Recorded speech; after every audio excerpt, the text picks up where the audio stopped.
twahawe buratubwira ngo tureke iby'Imana yanga dukore iby'Imana ishaka. Amen.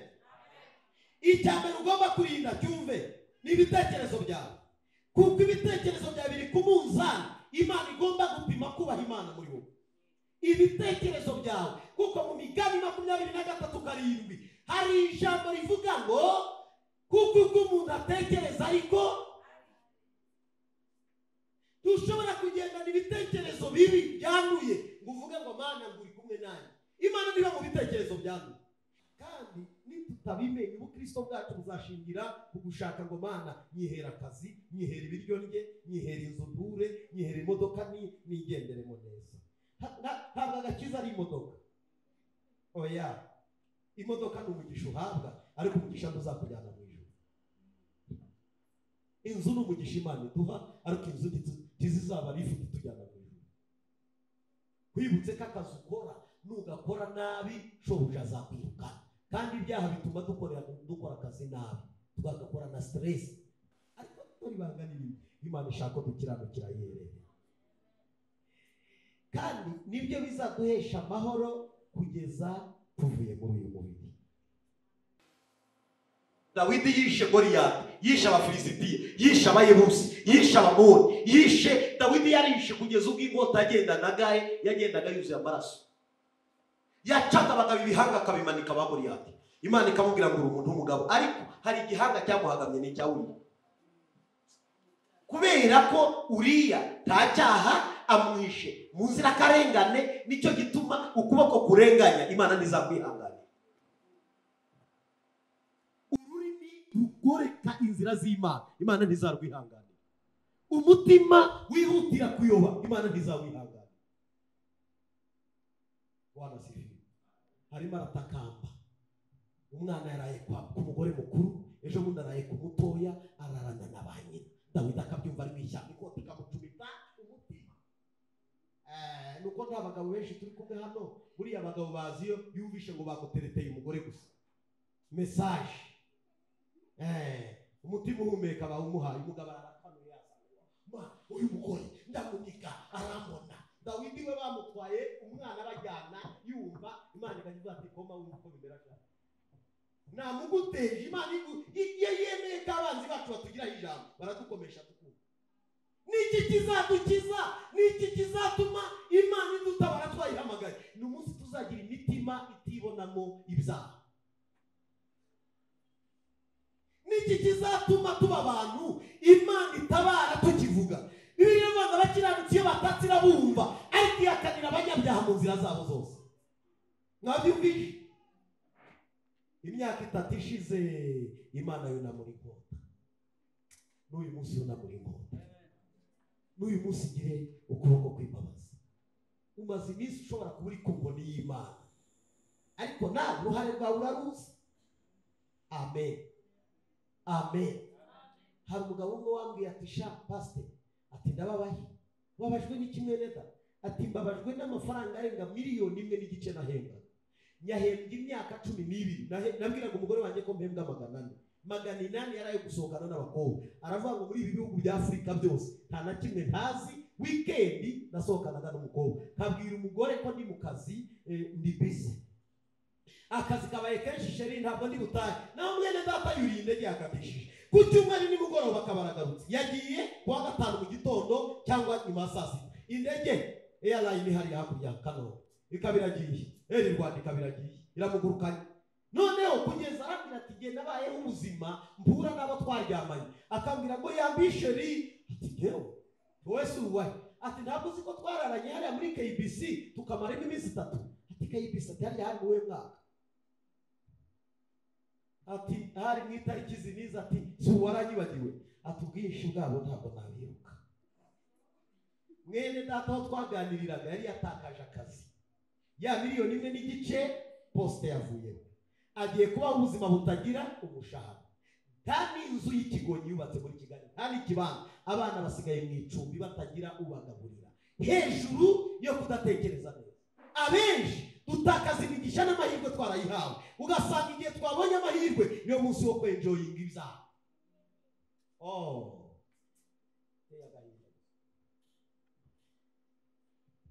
yararimo aburana urubanza, uyu munsi bamukatiye imyaka 7, amaze mu 3 gusa, asigaje 4, umugore n'abana bari mu kaga badafite aho bahirira.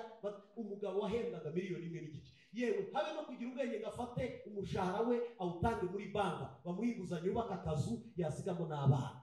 Uwo yari afite poste nziza, twaraganiriye arandirira arambwira ati ni gute nakihana, ni gute nakizwa, Imana izababarira abana nariye n'abagore nariye n'abanyina n'abasi yari yararya ngo nukurya abana, yarambiraga ngo twariye abana. Ndabwira nti yewe ese wowe wanarya tunagira ngo natekereze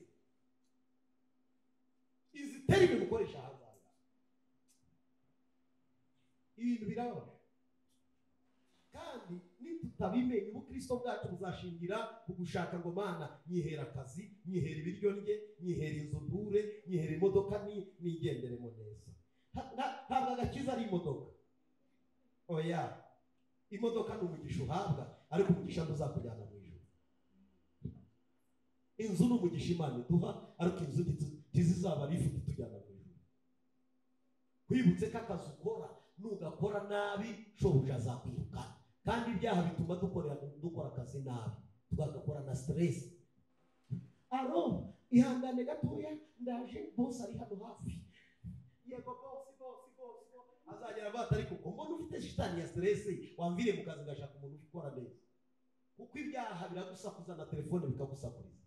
Ibyaha bituma ugenda telefone mwarashyizemo Facebook pin, messenger pin, WhatsApp pin, ahantu hose pin, pin, yewe ahantu hose ni pin. Ubu telefone z'abakobwa mureba bicaye bamwe ni pin. Izo pin ntugire ngo bapininze ibintu byuzuye, n'amabanga ya shitani.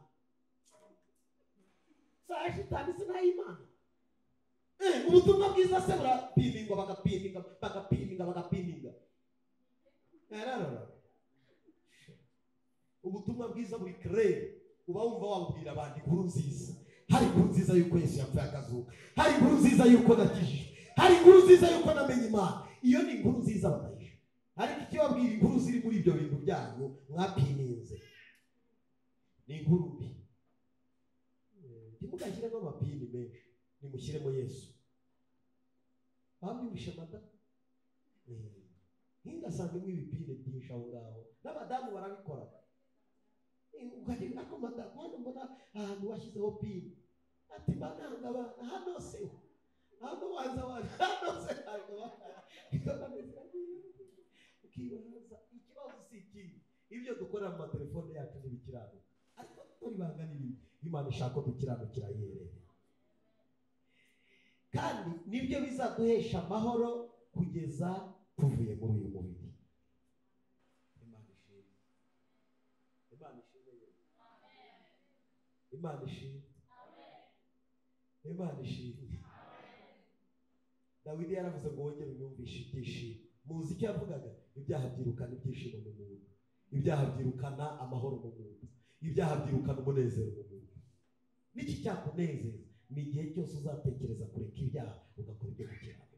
Niki kizatuma ugira amahoro igihe kirekire? Si amafaranga menshi kuri konti. Amafaranga menshi ntazana amahoro, ntabwo akazi keza kazana amahoro, ntabwo kugira ngo ugire ibyishimo n'umunezero wumva unezerewe bizava ku bwinshi bw'amazu umaze kubaka. Amenshi barafite ariko babuze amahoro. Benshi bafite akazi keza ariko babuze amahoro. Benshi bafite amafaranga kuri konti baranaborotse ariko babuze amahoro. Niki cyaduha amahoro? Niki cyaduha ibyishimo? Niki cyaduha umunezero? Nigihe dusohoye ibyaha muri twebwe tukemerera Yesu akayoba ubuzima bwacu. Amen. Abakobwa mwebwe mukiri batoya ntimuzi amakuru. Umusore mukoranye ibyaha ntaba akigukunze. Arareba akavuga ati kara gakobwa mbona koroshye kameze nk'inyanya zitogosheje. Buriya niyo kageze imbere y'abandi karoroha kakaba nk'inyanya zitogosheje. Yesu kandi ndi keneye umugore ukomeye umforma akambwira ati toka shitani. Ibyo uvuga ni biki? Bene umukobwa abasore baramukunda cyane, baravuga turiya we ari seriye, ushobora kuzana umunwa muremure yagukosora. Bene abakobwa barakeneye, ariko abakobwa baroroshye babaye nk'inyanya bakubise mu mazi ziroroha. Nimukomere mumenye ko mufite Yesu. ko mufite Imana yewe. Hano hirya mu Giporoso sinababwiye umwana w'umuhungu barya abahungu bagenda basomana ngo ari gusoma uwo biganye. Yasomye udasoma mu kubito k'umunwa. Aramubwira ati umunwa wawe ujye ugira discipline. Atari ko twariganye nari ngukumbuye byari ngombwa ko ngwabize. Tuzayihe uwo wabyaye na bene wawe. Kuba twariganye ni uburenganzira bwo kungenza uko ushaka. Ntabwo ndi inyanya bakanda nabo. Ako niko gaciro kabana bamenye Imana. Ariko abo uyu munsi ngo Yesu we ngo nintoro hasi nzabona umugabo uzoroha umubure nukomera uzamubona. Bana kuza kwaza ngo pastor ndebera ko nzashyingirwa. None so waryamana n'abandi 10 mukene wa 12 wo kugira naho yararushye Imana yaranagowe. Ibyo bintu ntabwo ari byo. Si byose ni mubizi mwebwe. Hano ntabwo ari mwe ngiye. Hari abandi bari hanze hano badukurikiye kuri Duhumurizanye TV. Bo nibo batureba. Naho gamwebwe murabere muramo. Ariko ibyo mvuga byose murabyumva murabizi. Mwebwe ndi murimo ariko mujye mubitubwirira abantu baba hanze. Mujye mubwira bari abantu bo ku muhanda mabwire ngo ibyo mukora ntabwo ari byo. Mu butumwa bwiza ntibyanditse. Amen. Imana nibawugisha. Agira ngo twisengere ndashaka kuvuga utuntu wirinda mu kugira ngo Imana igikureba imenye ko niba muzabana cyangwa niba muzadivorce. Kuko hari abantu batubeshya ko bari kumwe n'Imana baratandukanye n'Imana. Tukababona bagenda mbabaze Gahini amaze kuvumwa yarapfuye. Ntabwo mujya mwumva ko Gahini yashatse akanabyara. Hanyuma muzi ko umuntu avumwa akagendana umuvumo akawugendana iteka kandi akabubyariramo akawurorokeramo akazagira urubyaro rusa nawe kuko yavumwe. Muri abanyamugisha ntimukwiriye gusa n'abana bavumwe. Muri abana b'Imana, muri abana batoranijwe n'Imana. Ariko iyo tugendeye mu cyaha guhamagara umuvumo. Ibanga rero rikomeye rituma Imana igucisha ku munzani wo gupima kubaha Imana muri wowe. Imana ikagucisha ku munzani wo kugupima. Wanasifiwe. Vuga ngo munzani wo gupima. Mwanyanze uko ndari kubivuga ngo nahantu kandi ndi muzi ibyo ndi kuvuga ko ruhanuzi. Mfite abahungu bane n'umukobwa umwe. Ariko mbahoza kuri discipline kugira ngo nzarebe ko mbona abana bazima b'ejo hazaza. Niba mbikora mu rugo rwanjye kugira ngo ndebe ko nazagira abana beza. Kuki itorero tutavuga aya magambo, itorero rya Kristo rizaba itorero rizima, Imana izimurikira rizima. Tuzi gucyaha biwacu mu nzu, ariko amatorero ntagikeneye gucyaha abakristo. Ni ikibazo. Ngo ntimubabwire nabi batagenda, nimushake muzagende n'akazi kayo. None ngo twavuze nabi ngo baragenda. Nitubabwira guhinduka, tukababwira gusa na Yesu, tukababwira gusa n'Imana, kugendera mu mahame y'Imana, mukumva ari bibi, muzagaruka. Kuko ubutumwa bwose bwiza twahawe buratubwira ngo tureke iby'Imana yanga dukore iby'Imana ishaka. Amen. Icyambere ugomba kurinda cyumve ni ibitekerezo byawe. Kuko ibitekerezo byawe biri ku munzani Imana igomba gupima kubaha Imana muri wowe. Ibitekerezo byawe kuko mu Migani 23:7 hari ijambo rivuga ngo kuko umuntu atekereza ariko dushobora kugendana ibitekerezo bibi byanduye ngo uvuge ngo Mana nguri kumwe nanjye. Imana niba mu bitekerezo byanduye. Ejo bundi nabyigishije mu Isanamitima kuri radio hariya kuri Fine FM. Mbabwire nari ndimo sobanura hagati itorero cyangwa se uruhare rw'itorero muri jenoside yakorewe Abatutsi 1994 jenoside yabaye. Itorero uruhare rwaragaragaye kandi si Imana. Ni ibitekerezo bibi. Iyo umuntu agize ibitekerezo bibi agakora nabi azabyitirira Imana. Uyu munsi tugira abantu muri matora bavuga ngo bwa ubuhanuzi bwahanuwe. Imana igira ubuhanuzi butatu. Ubuhanuzi bwa mbere ni ububurira. Ubuhanuzi bwa kabiri ni ibitangaza Imana ishobora gukora ku bw'amaboko yayo. Ubuhanuzi bwa gatatu Imana ivugaho ni ukumenyesha abantu ko iyi si barimo atari yabo. Iyi si si wanyu, muzava hano mujye he mu ijuru. Iyi Imana rero ibonye twabaye bari mu bitekerezo iratuburira. Igira ute? N'ubu ndi gukora ubutumwa buburira none. Ubu ndi mu butumwa buburira. No mu muhanda hari ibimenyetso biburira abanyonzi n'abagenzi n'abashoferi. Mwabyumvishije? Ntabwo mujya mu ibyapa ku muhanda. hari ibiburira, hari ibimenyesha kwaho hantu hacuramye, hari n'ikoni abatwara amamodoka. Biriya ni sinye zikwereka ngaho ugeze ukwiye kugabanya, aho ukwiriye kugendera ku birometero ibi, umuvuduko ungana gutya, gabanya gera kuri 40, 80, 60, irinde haracuramye, irinde hari dodani. Ntabwo muri izi bimenyetso babishyiriramo kugira ngo mukore impanuka, babishyiriramo kugira ngo mwirinde abatwara imodoka, murabizi. Hanyuma rero Imana itanga ubuhanuzi kuva muri 80 yavugaga ubugome buturimo twebwe abanyarwanda bugiye kuvuka bukagaragara ku karubanda. Mwabyumvishije? Amaraso azameneka mu gihugu cyacu. Imana yarabivuze 82 twari tutari twavuga, ariko itorero ryari ngo risengera ibyo bintu. Kuko uyu mwanya nibaba Imana ije ikavuga ngo hagati y'uru rugo rushingiye kuri mama Wili na papa Wili harimo umwuka wo gusenya urugo, ntibishobora gucana ibizaca muri kwezi. Mwabyumvishije? Kumenya ubuhanuzi, Imana izamba umwanya zaba umwanya wo kubigisha iby'ubuhanuzi, kuko abantu ntibazi kumenya ubuhanuzi no gutandukanya iby'Imana ishaka n'iby'abantu bashaka. Irabivuga n'uyu mwanya ashobora kukubwira ngo usengere urugo rwawe cyane, kuko umwanzi arashaka kugaba igitero cyo kurusenya. Ashobora guca muri wowe ugafatana n'undi umugore yakubona akawukana uwawe akagenda. Yumva ko ari aho byaciye. Si Imana. Apana kuza kuvuga hari uwaje gushima Imana ngo ndashima Imana ko Imana yampaye umwana, ngo yari yarambwiye ko nzabyara umukobwa. Ndamubaza ufite umugabo? Ati ntawe. Warasambanye urabyara nonje gushima Imana? Si umunyumvira n'ukuri kw'Imana. Urumva ibyo bintu we? Ati nyine nawe n'umusheri. Ndamubaza umugabo waguteye inda abyaye kangahe? Atabyaye gatatu. Uyu ni uwa kangahe? Ni uwa kane. Afite umugore? Ataramufite. Hanyuma uje gushima Imana ko wabyara, wahawe umwana. Timwumva ngo ariko pastor Imana yari yabimbwiye ngo nagiye gusengera mu cyumba cy'ibunyanaka, barampanurira bambwira ngo Imana iguhaye umwana w'umukobwa. None ga niwe nabonye namuzanye gushima. Atwaye ko ari ubuhanuzi bwagize ute? Bwagize.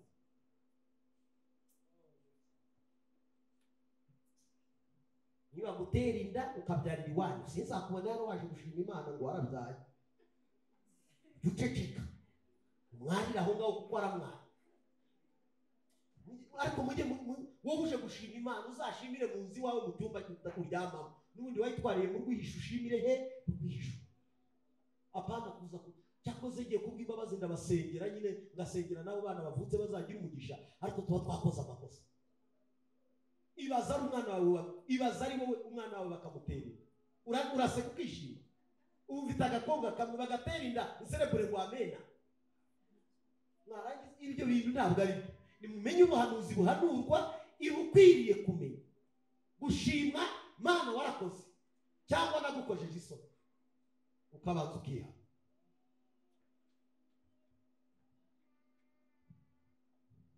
Sobanura hejuru y'ubuhanuzi twahabwa. Imana yakoresheje amagambo 3 mbere ya jenoside. Iravuga ngo abantu babaye babi, amaraso agiye kugira ute? Murabyumva neza? Ni ukuvuga ngo abantu niba dufite ubugome mu mutima, amaherezo buzasohora. Mu bitekerezo harimo ibitekerezo bibi, mu mitima harimo imitima icuza umwijima. Abantu bamaze kubacamo ibice. Ndi umututsi, ndi umutwa, ndi umuhutu. Ndashimira ubuyobozi bwiza bwazanye ndi umunyarwanda. Uyu mwanya turabivuga kuri radio, ndabivuga kuri televiziyo kundiriki. Nagize umwaka washize wo kubyigisha. Abakristo tumenye ubuhanuzi buzima n'ubuhanuzi bupfuye. Iyo Imana ivuze ikibi tugomba kugisengera. Itorero ry'icyo gihe ryagombaga gusenga kabiri, rigashaka inzira umwanzi azacamo, rigahagarara rikavuga ngo twebwe ntituzayemera. Ariko twagize abayobozi b'amadini n'amatorero bakoze jenoside kandi bayoboramo abakristo babagiye. Tumuze twikiza umwanzi. Abo bagiye kwikiza nabo basenga, abo bagiye kwikiza nabo baririmbanye, abo bagiye kwikiza nabo badiyakonaye, abo bagiye kwikiza nabo baranye ku mukeka basenga. Babaze Imana irimo? Ni Imana irimo? Twarangiza ngo twahawe ubuhanuzi buheze. Ko Imana yarebye ikavuga ngo aba batindi babaye abatindi bafite ubugome, reka busandare bujye ku karubanda. Birasa na wa munsi Imana yabwiye Gahini, iramubwira ngo dore ibyaha biri tugatugira ku rugi rw'umutima wawe, ariko ukwiriye kugira ute? Kubitegeka, kubisohoke ntiribe. Dore wagambiriye kumena amaraso y'umuvandimwe, ariko birasohora, wowe urabikoze kandi hari umuvugo. Murabyumva neza? Ariko abantu ntibazi kumenya ngo icyo mbwiwe reka ngirwanye. Ahubwo Gahini yarazindutse mu gitondo asanga abera aragiye intama, afata umuhini akubise mu mutwe, amaraso arava. Bwa mbere mwisi Gahini yavushije amaraso ya murumuna. Bwa mbere mwisi amaraso y'umwana w'umuntu ameneka, Gahini yayamenye ara ya murumuna. Imana iramuvuma iravuga ngo humura nta uzagukoraho, uzaba igicamuke n'inzererezi uzereye. Urumva uzaba uriho ntuzapfa, uzajya uhura n'abantu muganira ariko waravuga. Nicyo gituma tubona umuvumo turiho tukabona umugisha turiho. Mwabyumvishije? Nicyo gituma ukwiriye kumva amabwiriza y'Imana ukabona umugisha ukiriho, apana wapfuye. Hari ibintu tugomba kwirinda kugira ngo tubashe kubaka izina ry'agakiza muri twebwe. Bwana sifiwe.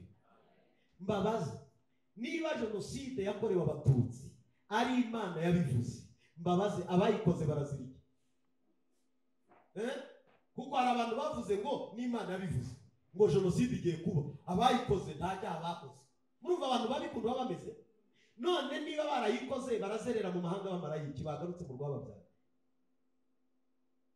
Hari ikindi Imana itakora. Ntabwo icyiza iyo ari cyiza kigira ingaruka nk'izo mwabo. Murabyumva neza? Nugira umutima wo kwanga mwene so mwicaranye, uzamenye ngo shitani yandeye. Igihe cyose uzagira umutima wo kwanga uwo mubana, uzamenye ngo shitani yandeye. Igihe cyose uzagira umutima wo kugira ibitekerezo bibi, ukagira imyumvire mibi, ugatekereza guhemukira umwana w'umuntu Imana yaremye, menya ngo wateye. Apana kubizana mu Imana natwe tugahanura Imana iraje igira gucyana gucya. Uva mbabwira Imana iratubwira ngo gira imbabazi. Mu bintu birindwi nzababwira ku cyumweru, nzababwira umutima w'imbabazi w'Imana. Imana yababariye igisambo ku musaraba, irakibwira ngo ndako bari munsi turabana muri paradiso, nta Yorodani cyagiyemo kijya mu ijuru. Impamvu utababarira abandi ni nta gihari, n'umutima mubi n'ubugome shitani yashyize kuri twe.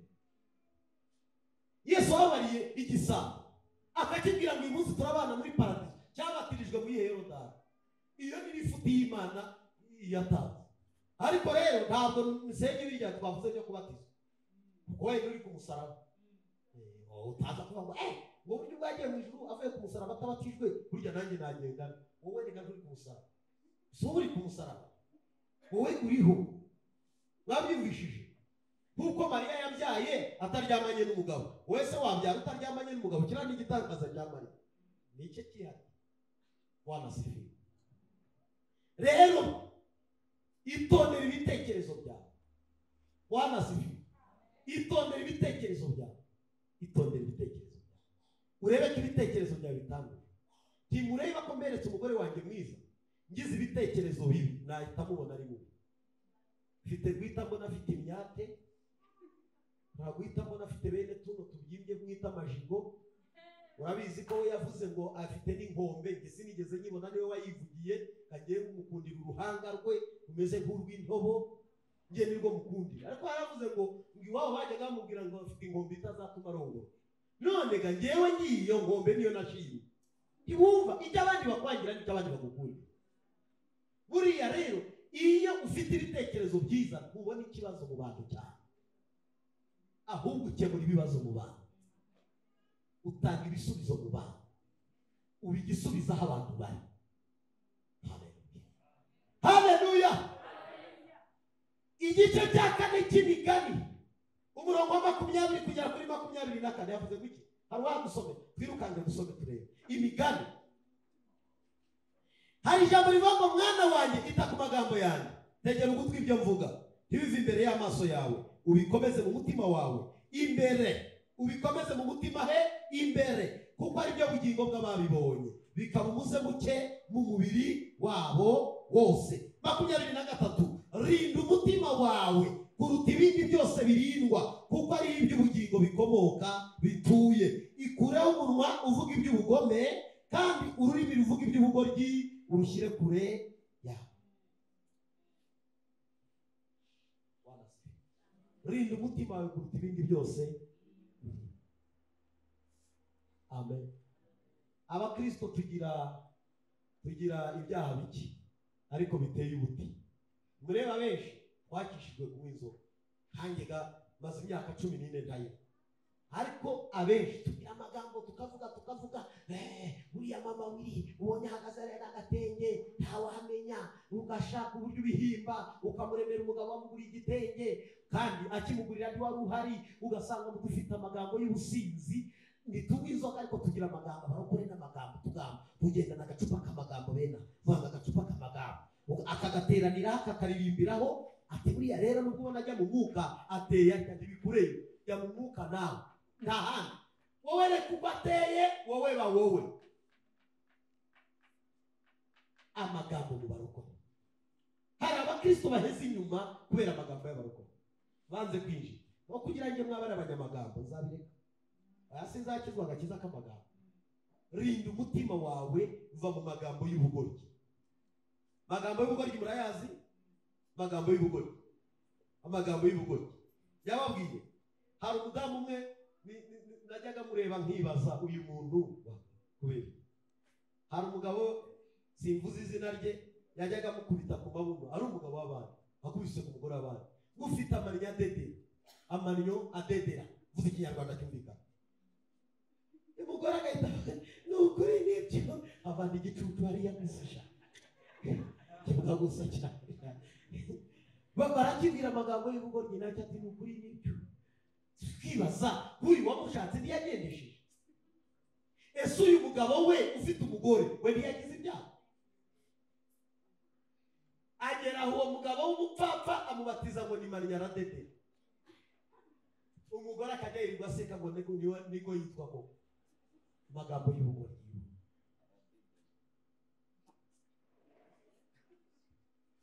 Kandi umwe yari umudivantiste undi ari umwadeperi. Utagira ngo yamubeshyira abakatolike b'abandi. Burya hari abantu bajya bavuga ibintu byose ngo ni katolike irarengana. Ba bene bazi Yesu nyirimboye kandi bariyo muvuga neza neza rwose. Njye nabaye ari umuhereza kwa padiri, nabaye umuhereza imyaka 3. Kimugabeshyera idini, ubugoryi buba mu madini yose. Mwana sifi.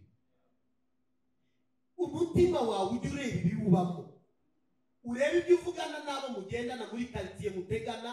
Njya ndeba ugasanga abantu baba mu masoko, baba mu kazi muri biro, baragenda bagasomanira iyo mu biro, bakagenda mu biro, bakagenda mu masoko, bakajya munsi y'ibitara by'amasoko, munsi y'ibitara by'intoryi, munsi y'ibitara by'inyanya,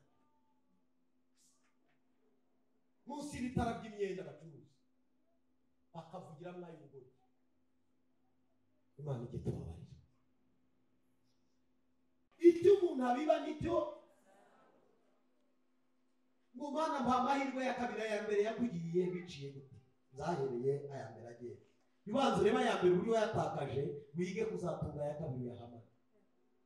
Kuko guhanura ni kimwe no kurinda ibyahanuwe ni kimwe. Ikintu cya kabiri nshaka kuvugaho, mu magambo yacu twirinde ibyo tuvuga.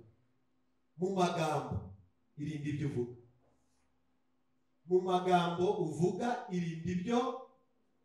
Ijambo ryawe ribe ye cyangwa oya oya. Yesu yatwigishije byinshi kandi atwigisha ibintu bikomeye dukwiriye guha agaciro. Matayo igice cya 12:33 ngira. Matayo reka tuhasome twumva ijambo yavuze. Igice cya 12:33 aravuze ngo nimwite igiti cyiza n'imbuto cyose.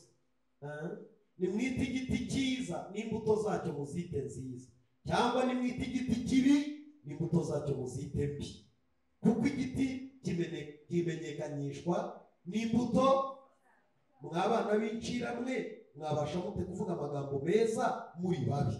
Byuzuye mu mitima n'iby'akanwa kagira ute? Umuntu mwiza atanga ibyiza bikuye mu butunzi bwe bwiza, n'umuntu mubi atanga ibiba bikuye mu butunzi bwe.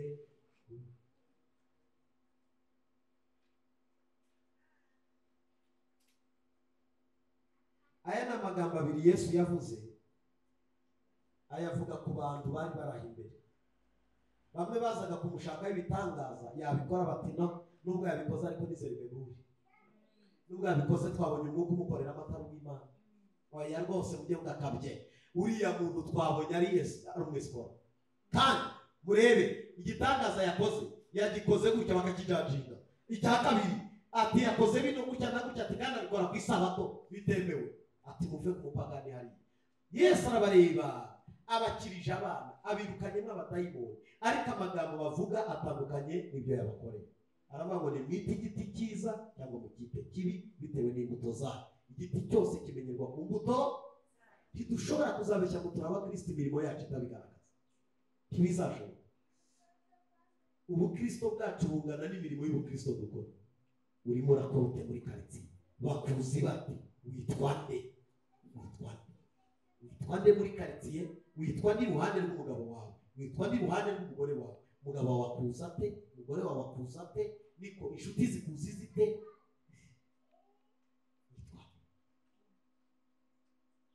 Witwa apana uko twebwe mu rusengero tukwita, nk'uko tukwita ni ibyacu, ariko ko abandi bakwita uko bakuzi. Amen, amen. Ikindi sorezaho, witondere ibyo ukora. Ibyo ukora byose bigomba kugaragarira abantu bose ko ari ibyiza. Hari abantu bajya n'agakiza kaba mu mutima, pasiteri ni ukuri. Uriya rero kaba ku mutima ntikaba ku mwambaro. Ubu uzaza wambaye mini jipe, niko bayita mini jipe, niko bayita. Niwicara twese tujye tugira ibibazo, umuntu ajya areba ku ruhande ati Imana ninda kumureba. Ubyutse za roho z'abagabo b'abandi kandi zari zisinziriye, warangiza agakiza kaba ku mutima, kandi hari roho wabyukije zari zijya. Urumva ibyo bingana?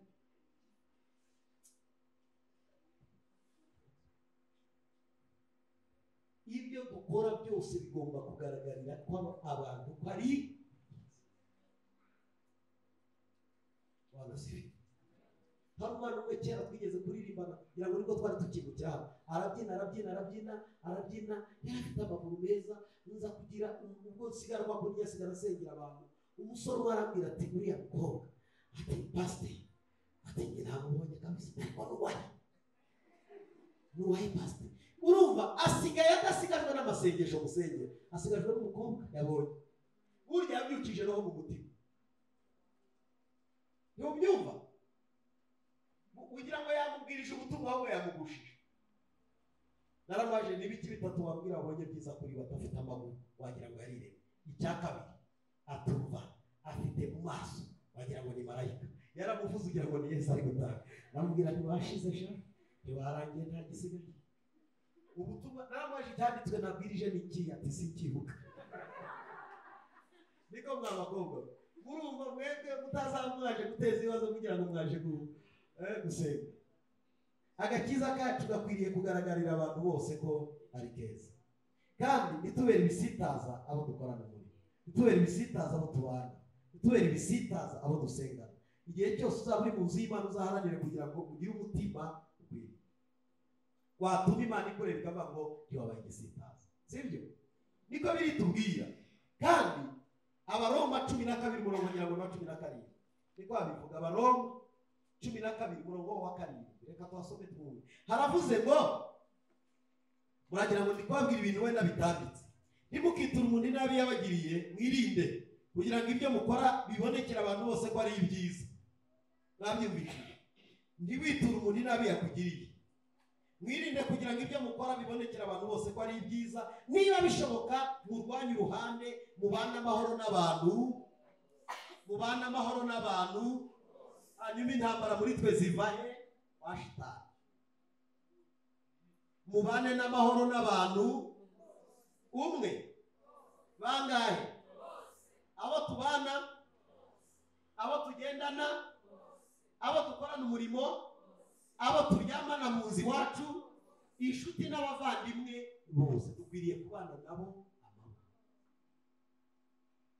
Mu rwacu ruhande tubane n'abantu bose amahoro. Asoza avuga kuri 19, bakundwa ntimwihoranire, ahubwo mureke Imana ihoresha uburakari bwayo, kuko byanditswe ngo guhora n'ukwanjye, nijye uzitura ni Uwiteka avuga. Ahubwo umwanzi wawe nasonze umugaburire nagira inyota umuhe cyangwa kuko nugira gutyo uzaba umuruzi amakara yaka ku mutwe. Ikibi cye kukunesha ahubwo unesheje ikibi. Ikibi dukwiriye kukirwanya, tugakuraho ikibi tugakora icyiza. Bavandimwe, agakiza kanone nako gushidikanywaho, kandi namwe ibyo mvuga murabizi. Amen, amen. Aho umuntu asigaye aza akabwira ati mwebwe se mwabona inkweto nk'iyanjye, mwebwe muri bacipa. Ubutumwa bukaba inkweto yambaye neza, bukaba igitenge n'ibazo naho yakiguriye n'indege cyajemo na purake y'indege. Yarangiza akavuga ngo muri mwe ninde wagezeyo, wagira ngo yagiye kugura Yesu aramuzana. Ikibazo ni kimwe, n'ibyo birema intambara n'amacakubiri byose. Dukwiriye kuganira ijambo ry'Imana tukarimenya kabiri. Imana yavugana natwe tukayakira nk'Imana twubaha, dukunda, dutinya, kuko ukunda uramutinya, ukunda uramwubaha. Wanasifi. Ntabwo umumenyera, kuko iyo umenyereye umuntu umuburiraho iki? Ye gusenga. Ikindi cyane nzakivuga nibona umwanya.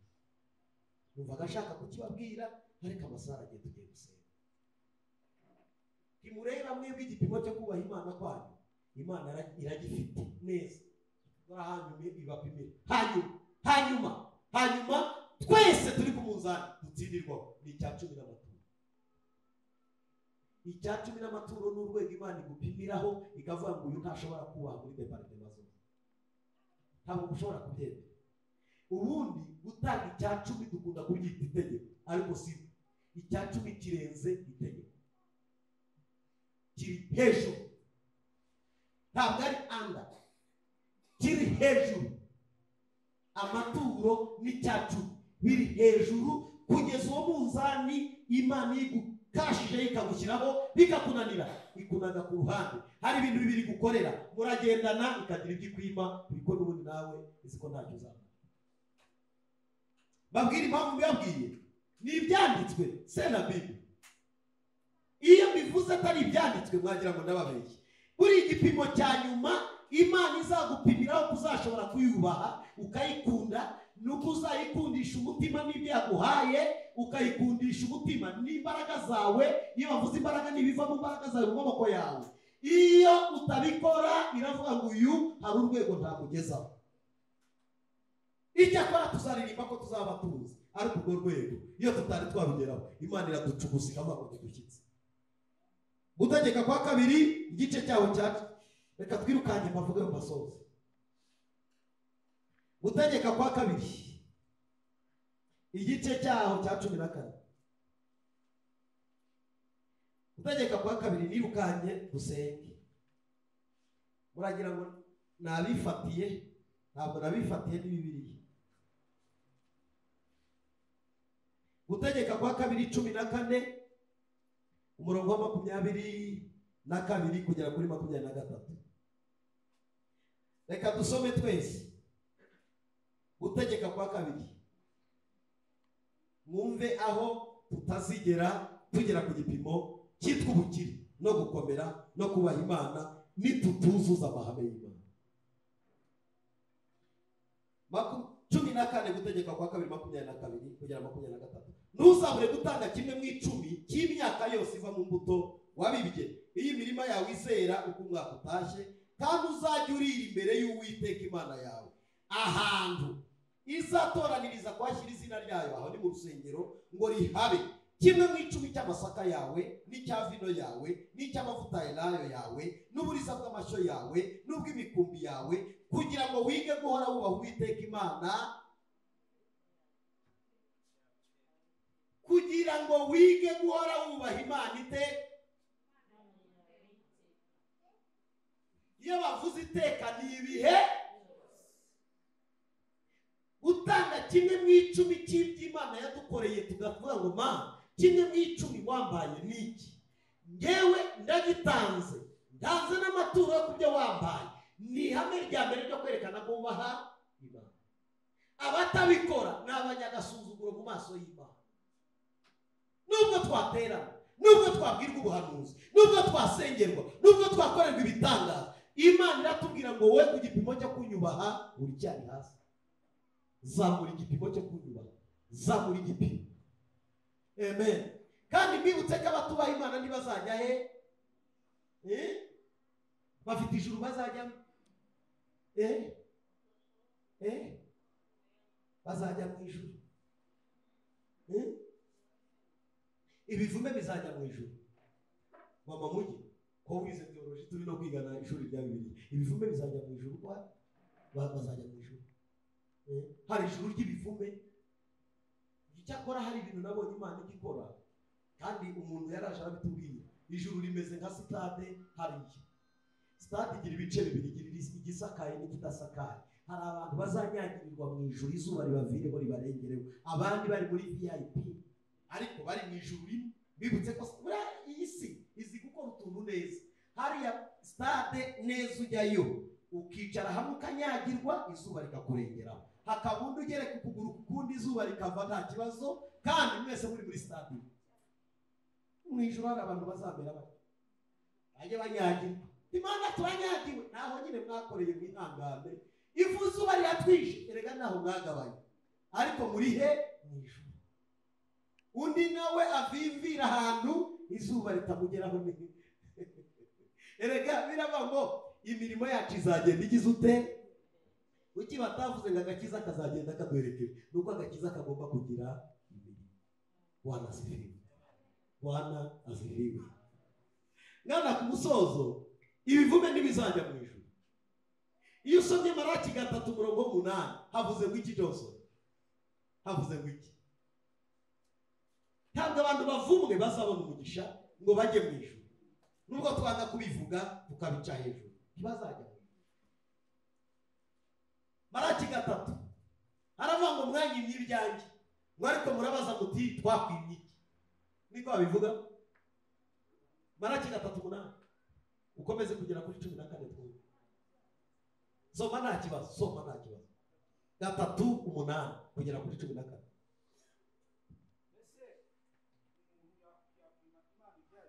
Mbese umuntu yakima Imana ibyayo? Ariko mwebwe mwarabiye. Nyamara murabaza ati twakwimye iki?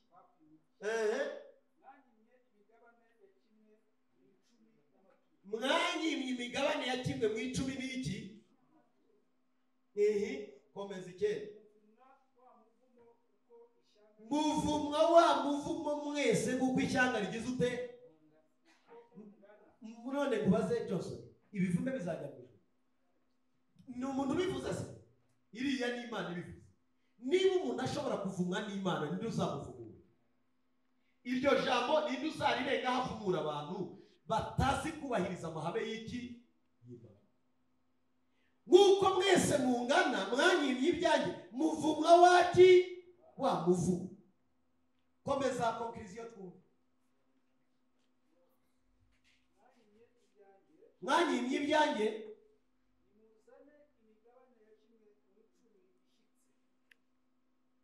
muzane imigabane ya kimwe mu 10 igize ute?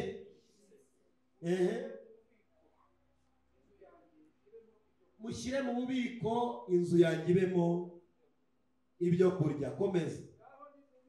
Ngaho ni mubingeragereje. Uzabayobe kuntu bajya bavuga Johnson. Abayobye baravuga ngo ni umwanditsi wabyanditse kugira ngo yerekane ko abantu niba bikora bazabona umugisha, kugira ngo abapasiteri babone ibyo barya. Wabyibishije.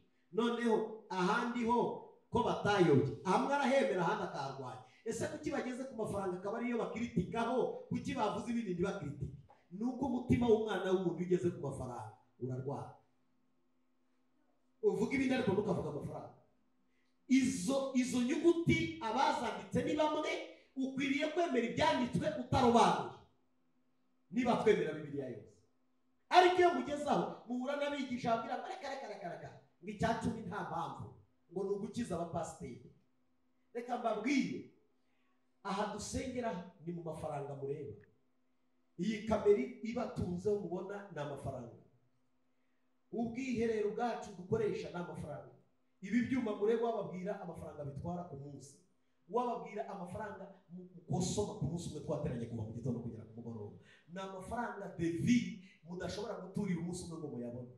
Mbabaze, turiba mufite abazungu, ava muri ya yandi make mutanga mu kirano cy'Imana agakora wa murimo. Umunsi wagize ibibazo nayo izaguteza ibibazo iwawe, kuko Imana ikunda umurimo wayo kuruta wewe wenyine, kuko umurimo w'Imana ni kampani y'Imana. Ikintu kinini rero ntabwo kigurana umuntu. Nicyo gituma kubwo umurimo w'Imana Imana yakubabaza umuntu, kubwo umurimo w'Imana Imana yaguteza ibibazo umuntu, kugira ngo haboneke gukira kwa benshi. Umunsi yamamaga yafashe ku ijosi, nzabibabwira nigira umwana, nkajya nibaza urashaka icyo abuza abantu gukoresha. Erega waje umupolisi w'Amana, erega waje umupolisi, njye natonganye n'umuhanuzi ndamubwira ngo bare mubiri, niwongera kumva Bibiliya nzakwereka ko nkorera no mu mubiri. Njyewe umva Bibiliya njye ni umugabane wacu, iwacu turi abacuruzi FYF. Ibi byo gukorera Imana nzajya nikorera nshaje, nzaza maze kumera guhara nta mbaraga zifite nze kuyisigara, izo mbaraga zaba zisigara. Naho ndi umusore ndabanza gukorera urugo. Umunsi yaje yarambwiye ngo igisigaye ni ukukwica kakweza kagucyura, nta mafaranga uzabona, nta kintu na kimwe uzabona nutemera ukaza ukita umuhamagaro wawe. Ubwo sinaje ifashe ku ijosi. Mbabaze yemwe, naje ifashe ku ijosi cyane. Yanzizaga iki ko nari njijije? Yashakaga kuzakiza mwebwe benshi, yashakaga kuzakiza imitima yanyu, yashakaga kuzakiza ubuzima bwanyu. Kubwo umuntu bw'Imana yamubaza ku bwa benshi. Nicyo gituma ukwiriye kureba icyo Imana igusaba ukagikora, kuko nutagikora hari umunsi uzagubwa nabi bagusengere ntibikunda, bakwirukane abazimu ntibagende, kuko hari ibizanwa n'abazimu, hari n'ibizanwa n'Imana. Ibyo ni Imana ibyikorera ubwayo. Amen. Hanyuma akazi turi gusaba tuzige gutanga kimwe mu icumi. Amen. Haleluya. Nta kivume kizajya mu ijuru. Kandi mbibutse ko ibi bintu ntabwo mubizi, ariko abanyamahanga barabizi, abapagani barabizi. Amerika ifite abantu benshi badakijijwe, ariko bazi gusoma amahame y'ibintu. Basomye Bibiliya, biga na teoloji, ariko ntibayoboke agakiza. Bagira inganda, bagira ibintu bikomeye, bazi guterura rimwe mu mwaka amafaranga yose bungutse bakayajyana mu rusengero, bakabwira pasiteri ngo dusabire umugisha, tuzanye amaturo n'ibyacu by'umwaka wose. Yarangiza akabasabira umugisha bagatera imbere. Muzarebe idolari ryabo yanditseho ngo trust in God. Yes, in God you trust. Uko baryanditseho mbabaze n'agakiza bafite kurusha abandi. Kandi ntabwo handitse Imana y'ikigirwamana, handitse Imana y'Imana, inkuru y'Imana yo mu ijuru. Nuko bafite ubutumwa bwinshi kuruta twebwe, nuko bashaka kugira ngo bubakire ku Mana ibyabo, nubwo batakora neza ariko babereka Imana ko bayizi. Bazabazwe ko banze gukorera mu mahame, ariko barayerekanye mu bantu.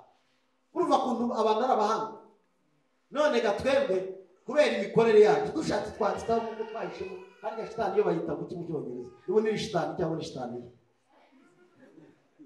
Uko imirimo yacu igaragaza abo turi kuruta amasura yacu. Bibabwire Yesu agenda guturirwa amaturo n'abanyabwenge. Bari abanyabwenge bari bavuye iburasirazuba, uzaba bari bavuye muri Ashuri.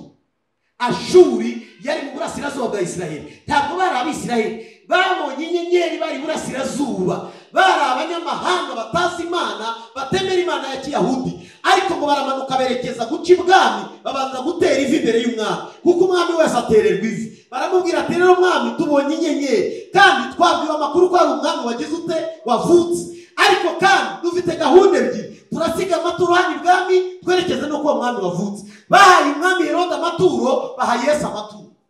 Kubera iki? Bazi ihame ry'ibwami. Ibwami baratura, ariko iyo abantu batabizi ngo ntimukavuga ku maturo n'ukuri kw'Imana, tuzayavuga mu mwanya ko yatanga, ariko twabyigishije. Urwo rubanza ntiruzaza.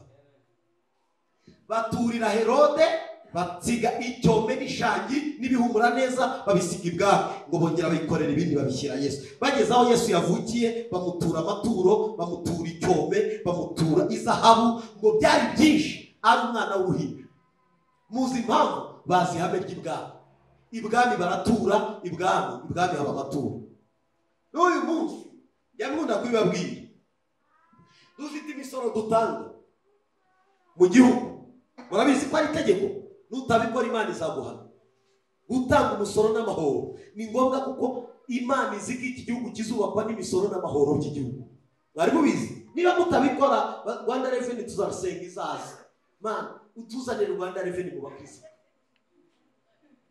Izane rura igireba kuko ga twaba tubaye ibisambo kabiri. Twime Imana, twime n'igihugu cyatubyaye. Imana tuzanire Rwanda Revenue ku bibanza byacu.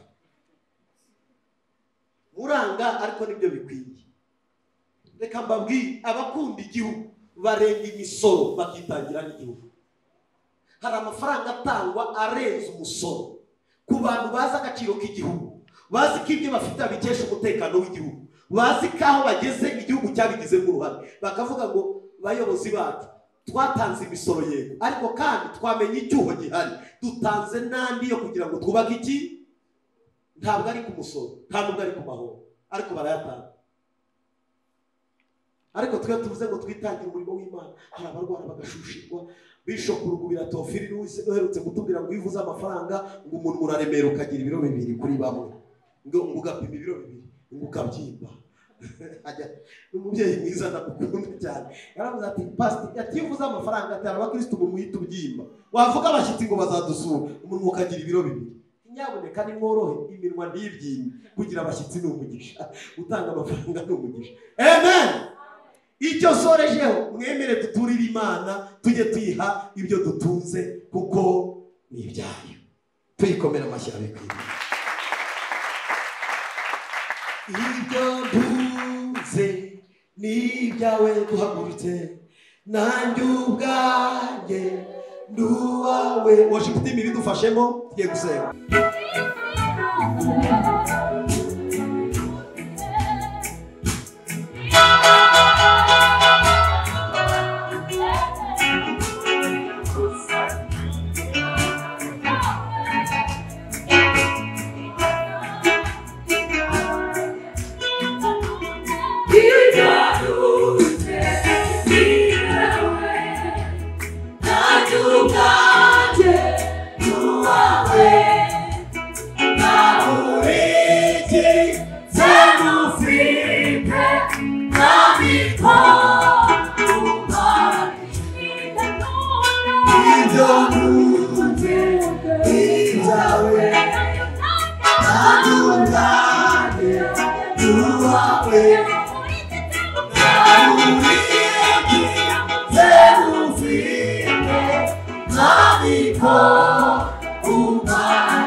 Hari ibintu bitatu ushaka gutekereza. Natangiye mvuga ngo gukiranukira ahiherereye. Navuze uburyo bwo gukiranukira ahiherereye. Icya kabiri navuze umunzani Imana idupimiraho kugira ngo irebe ko tubasha kuyubaha. Icya gatatu nsurejeho ni uburyo bwo kubaha Imana nk'umwami twitangira amaturo n'icyacu. Utekereze, umwigisha wa mbere yavuze ku mihigo twahize tudahigura. Imana iturega. Nanjye nakomereje muri iyo nyito kandi Imana iracyaganira nawe. Tekereza tugiye gusenga. Niki kigutsinda? Niki udashoboye? Niki kikunanira ubwira Imana ngo Mana hano narananiwe? Nabyumvishije ijambo ryawe, naryumvishije neza. Imbuto yanjye mbi nayimenye, n'imbuto nziza nayimenye. Ndashaka gusohora imbuto mbi, ndashaka kuvana imbuto mbi muri jye, ndashaka kwirukana umwanzi unteza icyaha muri jye. Sohora imbuto mbi, nimika imbuto nziza. Uko ijambo nirimanukira ubusa, ijambo rimanukira kugira ngo icya mbere riduhindure, icya kabiri riduhindura ab'Imana ishaka, icya gatatu twere imbuto zikwiriye abihana.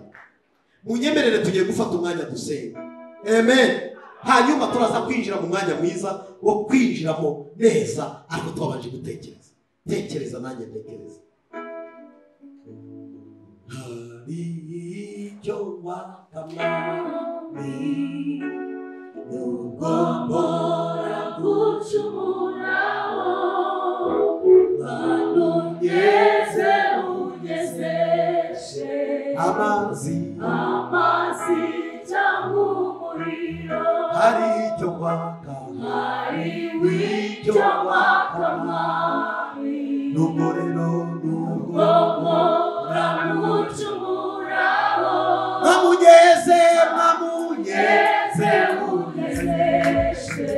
amazi cyangwa umuriro oh managurwe hose nabi Mwami wanjye umuriro ntiwushaka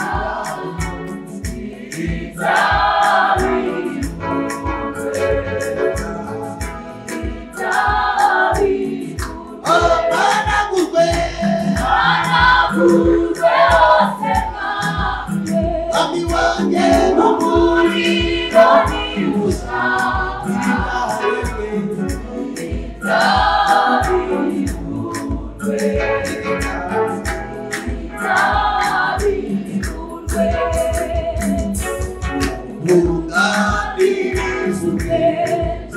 Zamezerwa ariko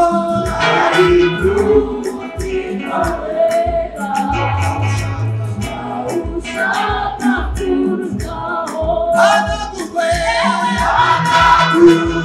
hose nawe Mwami wanjye umuriro ntiwushaka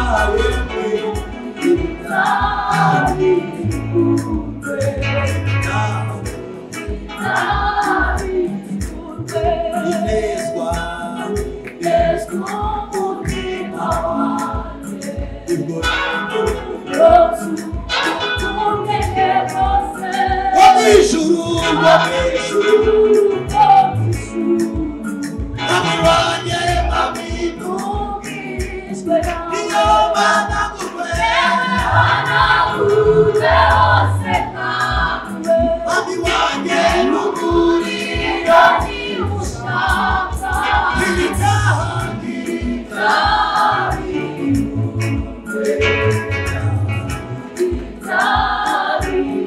iyo managurwe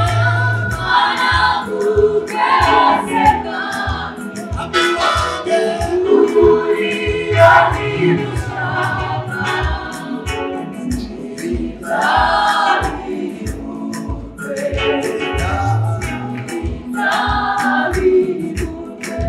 gerageza kwibuza kwibuzi n'amami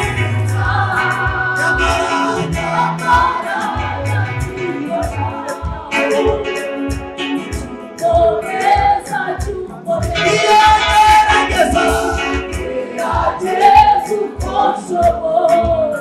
kwibuza kwibuzi n'amami nyamara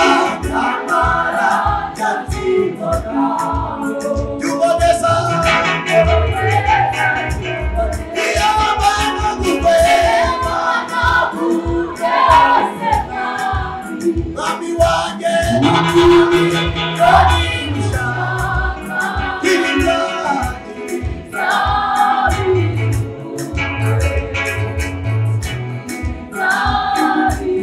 iyo managurwe Mwami wanjye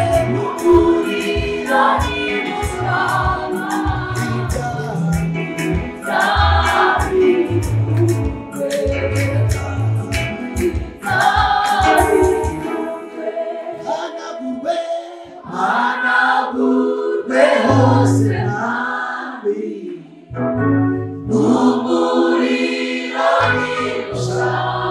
iri byaha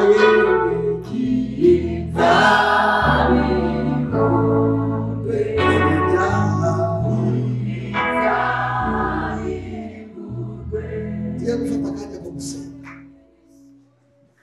icyo Imana yagukiza urakizi n'icyagutandukanije nawe urakizi n'ikitishimira wakoze irakizi nawe urakizi gukiranukira hiherereye ni ijambo ritubwira ngo ibyo wakoze Imana irabizi kandi umutima wuhamanya n'Imana tutakiranutse uko byari bikwiriye reka dufate umwanya wo gusenga reka dusabe Imana imbabazi reka tubwire Imana ngo ntitwakoze ibikwiye ntitwatambutse neza ntitwaguhesheje icyubahiro uwo twagombaga kuguhesha icyubahiro ntitwagaragaje ishusho yawe imbere y'abakuzi n'abatakuzi ntibyatunganye neza ariko imbabazi zawe Mana nizo dukeneye muri aya masaha kuko ntiwatwituye ibihwanye n'ibyo twakoze, ntabwo waduciriye urubanza rwari rukwiriye ibyo twakoze. Na n'uyu munsi turacyari imbere yawe dutakamba ngo tugirire imbabazi. Mana, tuje imbere yawe ababyeyi, abasore n'abakobwa, abagabo, abamama. Icyumba cyo gukiranukira hiherereye, hari abagitsindiwemo, muri twe hari abagitsindiwemo. Aho Yosefu yatsindiye hari abatsindiwe, aho Ananiya na Safira batsindiwe natwe hari abahatsindiwe. Ariko Mwami, ijambo ryawe riratuganirije, riratubwiye ngo kandi dukiranukire ahiherereye. Aho abantu batatureba dukiranuke, aho abavandimwe batatureba tuhakiranukire, aho inshuti n'imiryango zitatureba tuhakiranukire, aho abantu bose batabasha kurunguruka. Icyumba abantu batazi Imana irakizi. Mana, nicyo gituma tuje imbere yawe. Hari ibyumba twatsindiwewe, hari amakona twatsindiwewe, hari ahantu twanyuze turateshuka, ntitwahamije imbaraga zawe, ntitwahamije kwera kwawe, ntitwahamije gukiranuka kwawe. Reka imbabazi zawe zongere zigaruke mu itorero, reka zongere zigaruke mu mitima y'abizera. Reka uyu munsi wa none abantu duhindurwe n'ijambo ryawe, duhindurwe n'imiburo yawe, twongere dukore ibishimwa mu maso yawe, twongere dutunganye inzira zacu, twongere duse n'ijambo ryawe. Akanwa kacu ntikavuze ibitunganye, imitima yacu ntiyakoze ibitunganye, ibirenge byacu byakoze nabi, ibiganza byacu byagiye bikora hataraho gukorwa, amaso yacu yarebye ibitari byo kureba.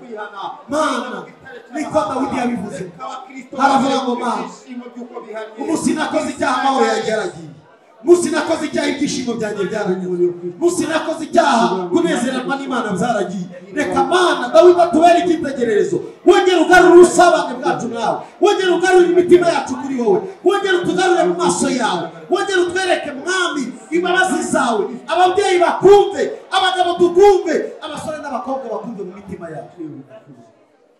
Gukiranuka kwacu ni ubushwambaga, ariko twambike gukiranuka kwawe kugira ngo tubashe kunesha, kugira ngo tubashe gutsinda, kugira ngo tubashe gukomezwa, kugira ngo tubashe kuba abo wishimira, kugira ngo tubashe kuba abo wavuzeho. Ikibazo si amasezerano, ikibazo si ibyo utavuze, ikibazo si ibyo utakoze, ikibazo si ibyo, ahubwo Mwami, imbabazi zawe reka barizo ziza ziganze muri twe.